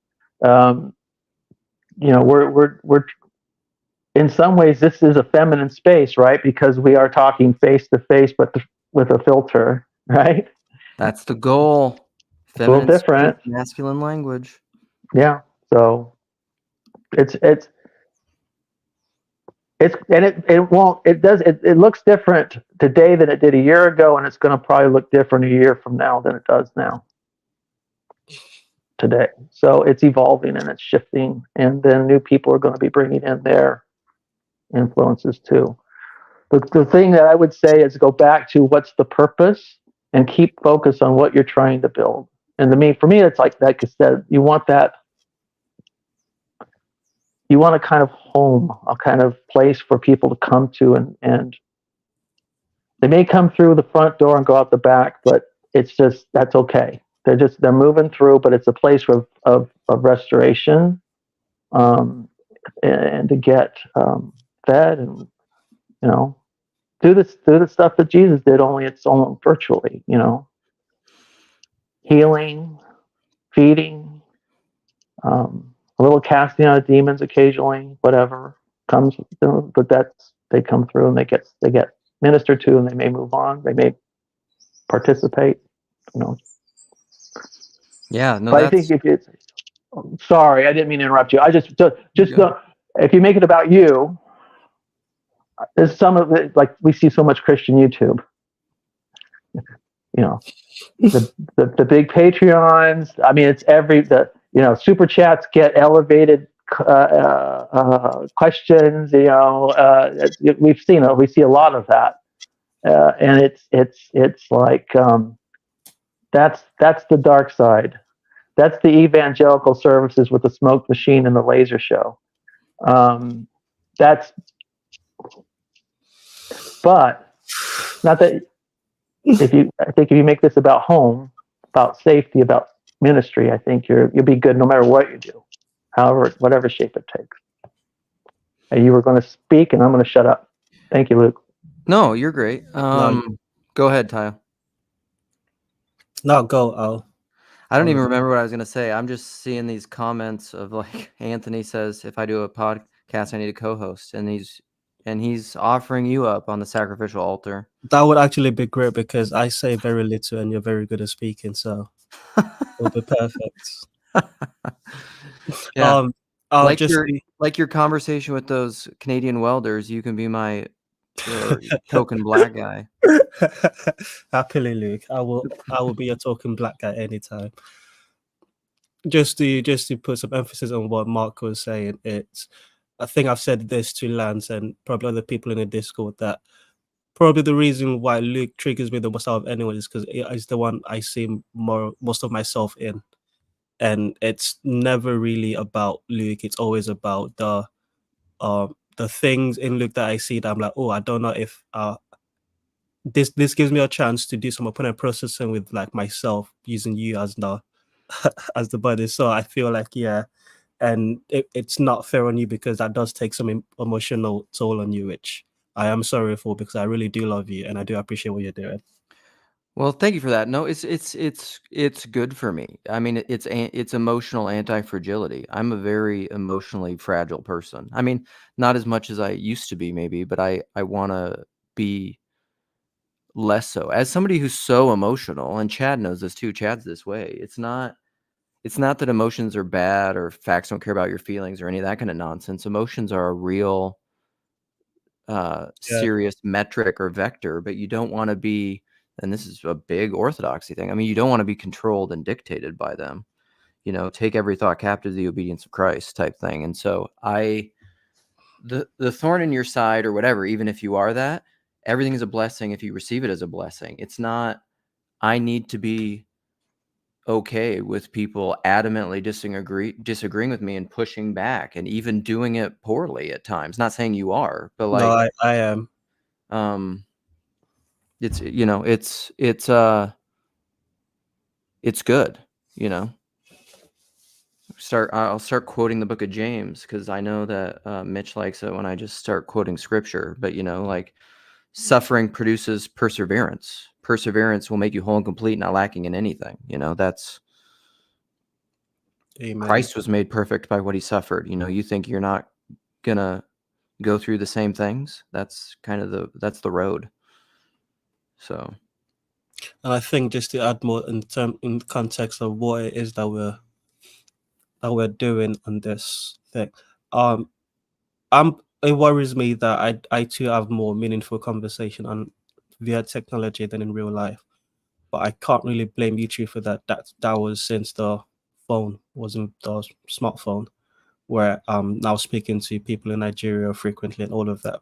But there is a depth to TLC conversation that's different to different online spaces. Chad has been out there, you know, finding other flotillas, and whereas there are other people having conversation, there are other people having conversation and also meeting offline and doing all of that. The center, the thing, the religio, the binding thing is different. Now, I don't think we've been able to fully suss out what it is that actually bind TLC members together, but I think that's part of that's a feature, not a bug. And yeah, I think the more we do what we're doing rather than talking about what we're doing, the better we get at what we're doing, if that makes sense. it's how anything works, right? You know, I mean, practice. You gotta learn the scales, learn the scales, learn the scales. And I mean, that's kind of what we're doing. That's the whole dojo thing. Because whatever Well, I this think, thing is, we're doing it. We've had a lot of practice. like the dojo, though, it's just like the studio where you practice and you go out in real life. And I think these skills are going to be translated ultimately into thousands of small groups around the world. I don't see why it can't be. I think that's what PVK's vision is. It took me a long time to get it, but I think whether he said it or not, I'm guessing that's kind of where he's thinking this all goes. Why is that? But we're modeling the discussions, we're modeling the behavior online, but it's going to be ultimately realized in thousands of small groups around the world in a loosely networked, in both estuary, but also in churches, synagogues, and wherever else it ends up. Well, a lot of people have talked. Well, go ahead. Go ahead. So God willing, Musk's as well, but we'll cross that God bridge. willing. God willing. I'm not the only one who struggles. Someone else mentioned that they struggle with. It was Nate. He struggles with Islam. I struggle with Islam. I struggle with any form of fundamentalism and authoritarianism. So same. You're on the right. Get me around a Nazi or a communist, and I'll get crazy too. Anything authoritarian triggers me. Yeah. So yeah. Yeah, I don't know. I know we've had some really great lurker commenters in the corner who were Muslim. I think his AO was a guy who I know I've seen who has comments on here. I'm pretty sure is Muslim, and dude was brilliant, seemed really charitable, empathetic. I would love that voice to increase in here as well. And I mean, there's a lot of people who've spoken about Neil talks about this a lot. I think there are things, and this is somebody was saying this the other day, very much so, that they were saying this is incredibly practical, like what we're doing on here. Because like my wife will often say that, like, let's get practical. And like, we can't all sit online and just theorize and talk about ideas all the time. But this stuff is really, it has very much translated to positive application and interactions with my wife and my kids and everyone in my life, these training sessions. And yeah, I think that's what we're trying to do, is model it and model how to have good interactions with people that aren't just about ideas either. Because I don't know, that's something I'm very passionate about in my streams. Like, I obviously talk about ideas a lot, but that's one of the ways I figured out that I was Enneagram 4 versus an Enneagram 7 is I'm always more about the relationships. Because that's I remember I misdiagnosed for about a year and a half, because I thought I was an Enneagram 7 with an 8 wing, because I like confrontation. Or I don't actually. I've learned I don't. I'm kind of like Jordan Peterson. We have almost identical big fives, actually. Actually, me and Michaela have almost identical, but his is similar too. Because the 8 on the Enneagram is the challenger. So they really, like, the 8 is the most obvious to type on the Enneagram. But I'm also, because of my childhood, I was also kind of a 7, which is the enthusiast, which is kind of like Peter Pan, like incessantly a child, always looking for fun. Like, they avoid pain through just FOMO and seeking fun all the time. And I was kind of like that when I was younger, and still can be. There's aspects of that I can be, but then I have all this, like, all of my favorite art is dark and melancholy, and I really like dark things, actually. All my favorite music, favorite film, all that stuff is just like really hard subject matter, dark things, terrible events. And I enjoy that with other people. Like, I could just sit and someone else sharing to me the darkest things of their soul. Like, that's all I want to do all day. Like when I went on this men's retreat, this Illumin men's retreat, it was all these guys just sitting around sharing stuff they share with hardly anyone else in this closed circle, and like crying about it. Like, I would just do that all day, if I could do it. And so then the question was to diagnose. I remember typing in some forum, like 7s versus 4 mistyping. And it asked the question, does thought serve feeling, or does feeling serve thoughts, thinking? Because in the Enneagram, it works in these 3 triads. Sorry if this is all too technical, but I know Mark's here. Enneagram 6. I need to talk to you about the Enneagram. Mark really knows the Enneagram. Mark's a really interesting guy. I'm going to have a conversation with him. But he probably says that because of anxiety, because the 6 is like the most anxiety prone of the Enneagram. But for me, thinking definitely serves feeling, and that puts me in the heart triad, because the 4 is in the heart triad versus the 7 is in the head triad. So anyhow, there you go. I talked for like 5-10 minutes on giving context for why I'm an Enneagram 4. I had absolutely no clue what you were talking about. That was great. There's a series on YouTube with Richard Rohr where he goes through the last name is Rohr, and he goes through the Enneagram in detail. It's I did it a long time ago, and I can't remember. I know I'm a 5, but I can't remember if I was a 7 or 8 or something. I don't remember and I don't remember which was the primary and which was secondary, but I definitely am living more 5. It seems like I can get myself into a real to be or not to be situation. Those are good numbers, indeed. You can say that. Yeah. Very nice numbers. But Dave, I don't put too much into it. I just really like it, and it's benefited me a lot. But again, it's not like I think even the deepest practitioners and people who know about the Enneagram, they wouldn't say, like, don't treat it like it's you don't treat the Enneagram like biblicists treat the Bible. That's not the proper way to use it. Right. Rohr. Yeah, Rohr is a here we got Alan making jokes. I can't see. My screen's too small to comment. So what are people saying? He said they don't like Rohr. Well, first about the Enneagram, because this is what I don't know. Like conservative, more fundamentalist Christians will often say the Enneagram is like satanic and has occultist origins and stuff. And I'm just kind of like, I don't really care. And so he said, "Is it Satanism?" Just asking the question, and he said Luke is a 666. So, you know, he's being funny. Well, thank you Yeah. for letting me on. I'll talk to you guys later. Good luck. Thank you, Mark. God bless. Well, and see you, Mark, and it's probably been 2 hours. This is longer than I normally go. No one has come in to take over for me. So Tayo, Tunji, got other things. Last words, famous last words. I look forward to your podcast. I don't know what it's going to be yet. We'll see. I mean, I don't want it to be exactly this, and I need more structure on it. That's been repeated advice. Like Lance has said, given me that advice.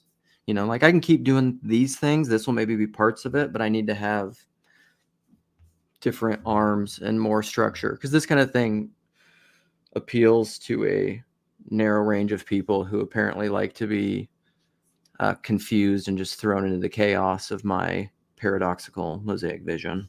Is it going to be TLC centric, or are you looking to? Yeah, that's a good question, man. Parts of it, probably. Like, there'll probably be parts of it, because if I end up putting live streams on there, and if that's part of it, that's definitely going to be.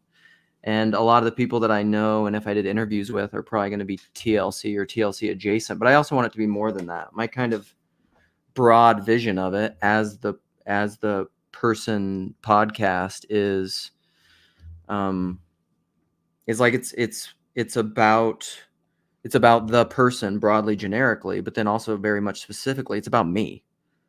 But it's also not about me, it's about you, because that's part of what the person is. That's part of my multiplicity, is my relationship with you. So then I thought you could have all these branches of the arm of what makes up a person, but it's all centered around me, because I'm the center of it, not in like a egocentric way, but as a particularity of that broader idea. Are actually the center of it. Yeah. Yes.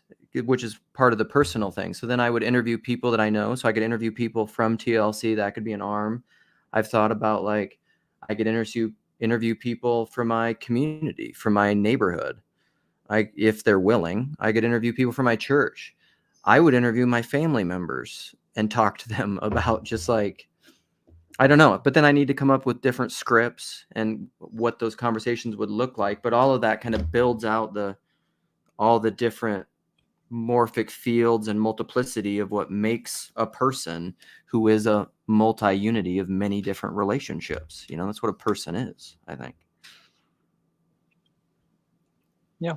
So maybe another time I will have the time to ask you more about your non-duality kind of ideas that Okay. are at the margin of my knowledge as well. I'm not sure that I understand the extent of what you say sometimes, and I'm curious to put it in more theological term. That will be interesting for me, because I have an idea of what non-duality is, and I don't think it's reflecting of what you mean when you say Yeah, things well, there's that are non-dual. That's good, because there are distinctions there. There's Eastern non-Christian non-duality, you know, I think somewhat, but then there's Christian non-duality, which are different things. I would say one is personal, one is not, probably. And I don't even know if that's completely true, because I'm speaking about traditions that I don't want to judge them and don't understand them fully. But then the what I mean by that biblically, that could be cool. I mean, that would just be a good exercise for me, probably, is to just like almost illustrate, kind of like make a mosaic of like biblical texts and patterns that I think point towards non-duality even. I don't know. It's a good thing to think about. But all right, well, gentlemen, thank you for coming. And thank you. I'm gonna close this off. Sherry, I'll let you know how to change the thing, or I'll just do it in StreamYard, the icon. Thanks everyone. Bye bye. Okay, see you guys. Peace out.